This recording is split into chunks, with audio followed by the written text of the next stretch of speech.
Nagbago ka, oo, kaysa sa dati. Pero hindi mo ma-perfect yung law. Kasi yun yung pinakagusto mo eh. Feeling mo yun yung makakapagligtas sa'yo eh. Yung makapag-perfect mo yung law.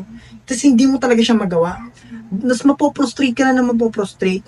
Doon mo marirealize na hindi pala talaga kaya. Alam mo ba't di kaya? Kung lalaki ka, tumingin ka lang sa babae. May kasalanan ka na. Kaya mo ba yun? Hindi ka titingin sa bahay ka lang. Sa bahay ka lang. Hindi ka, bawal ka mag-scroll down. Tumingin ka na may pagnanasa. Which is sabihin nyo mo, hindi naman ako tumitingin na may pagnanasa, hindi ako naniniwala.